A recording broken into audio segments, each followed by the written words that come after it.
Pasok tayo dito, guys. Market.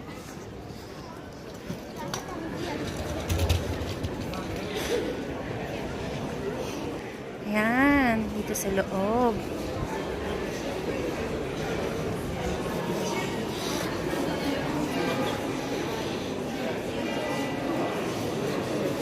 Ang mga Polish, mga ano yan sila, Catholic.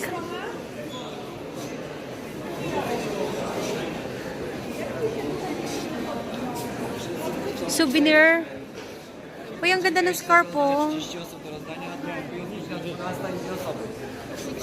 Ay mo, ang ganda. Wag yan, ito maganda oh.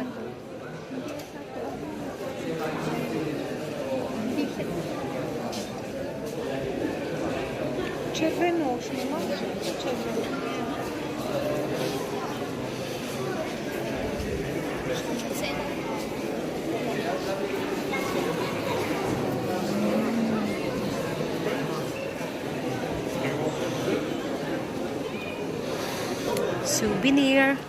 Bili na tayo ng souvenir kaya.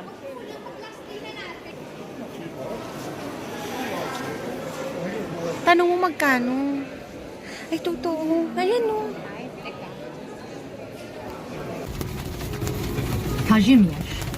It once used to be a separate town, founded by Casimir the Great in 1355. In the 15th century, an autonomous district, Oppidum Judaeorum, was formed in Kazimierz, where Jews resettled from Krakow lived. The Jewish minority built synagogues and cemeteries and created a splendid culture, making Kazimierz the capital of the Jewish minority in Poland. The amicable coexistence of the Polish and Jewish cultures was broken by World War II and the Holocaust, destroying the material and spiritual heritage of Krakow's Jews. On the street there is Hotel Eden, which houses an operating ritual Jewish bath, mikvah. The hotel restaurant serves kosher dishes. Furnishings and equipment are the most interesting elements of the decor. Sitting here over a cup of coffee or a glass of wine, one can go on a nostalgic journey in time. It is also worthwhile noticing the original pre-war shop signs. Actually, it's very nice to take out. Schindler's Factory. At 4 Lipova Street, there is a building where in 1937 the factory record, then overtaken by Schindler, was opened. The new owner extended it and initially began the production of dishes for the German army, and later also cartridge cases for ammunition, fuses for missiles and ballistic bombs. The town of Kazimierz was incorporated into Krakow, and the town hall was converted into a Jewish school, which operated until 1949. So what is this? Since the end of World War II, the hall has housed the oldest ethnographic museum in Poland. It was before the war. Visitors can acquaint themselves with the life, customs and material culture of the people of the Krakow area and ethnic minorities. Surrounded with an ornamental fence in the shape of a menorah, a 7-branched candelabrum, which is a symbol of Judaism. It was the oldest Jewish cemetery in Kazimierz, which was closed in 1552 when the Remu cemetery was built. Legend has it that a wedding took place there during Shabbat, which was a violation of law. Rabbi Remu cast a curse on the revelers. The ground beneath them collapsed and they got buried together. A cemetery was then built in this place. In the south part of the square there is a stone which constitutes a monument to the memory of the 65,000 Krakow victims of the Holocaust, erected by the Nissenbaum Family Foundation. And then you can see many little stones, because Jewish people, instead of flowers and candles, they put stones on graves.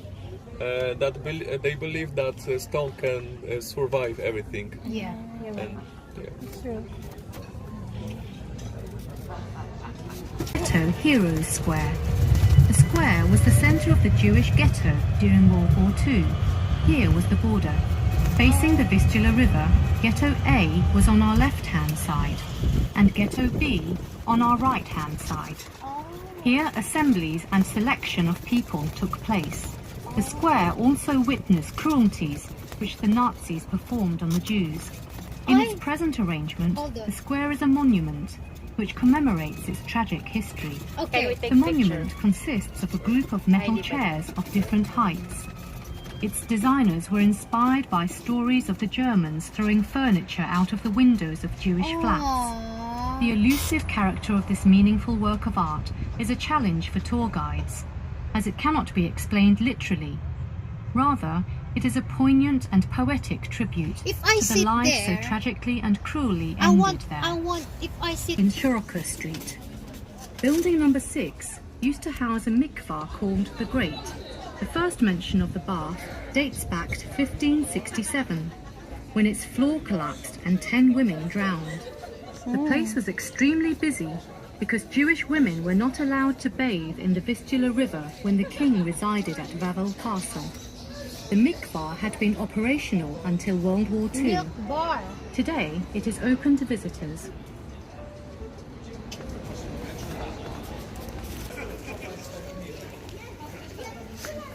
May cross.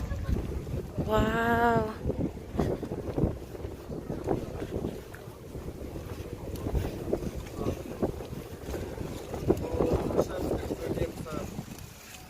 City tour maybe ladies guided by Electrica, maybe some information. Maybe I explain what they have. I need only 1 minute your time.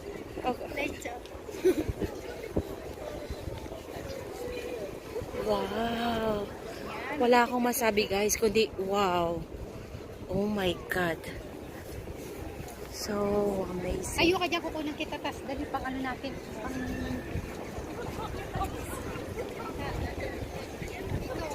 Yung ganyan siya. Oskar Schindler. Oskar Schindler was born in Zwickau, now Svitavy, in the Czech Republic in 1908, into a family of wealthy merchants.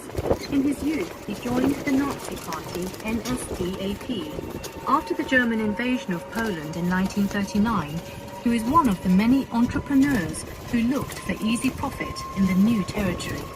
For little money, he acquired an ex-Jewish factory, Krakow, in Krakow, and changed its name to Deutsche Emailwarenfabrik, the German enamelware factory. He employed 1,300 Jewish forced laborers. The year 1942, when the Nazis began the liquidation of the ghetto, was a turning point. As some sources indicate, the atrocities of the Nazis shocked Schindler. Using his contacts, negotiation skills and bribes, he decided to rescue his employees. Schindler secured an agreement with the commandant of the camp adjacent to the factory for 900 Jews to be transferred to the camp where they would be relatively safe. As the Russians drew nearer to Krakow, the camps were liquidated and the prisoners killed. Guys, ang ganda ng view namin.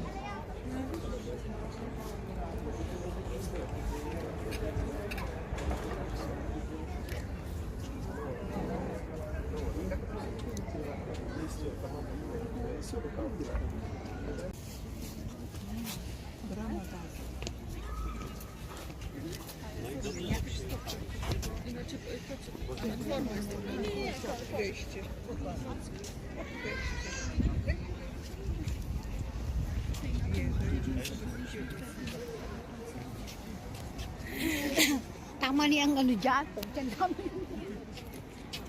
Dito tayo.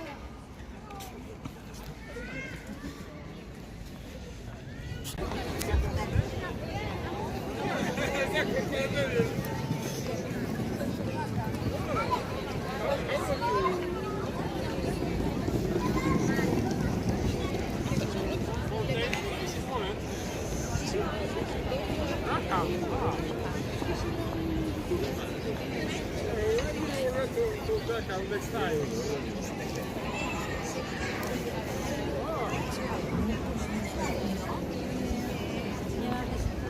I invite you to come here.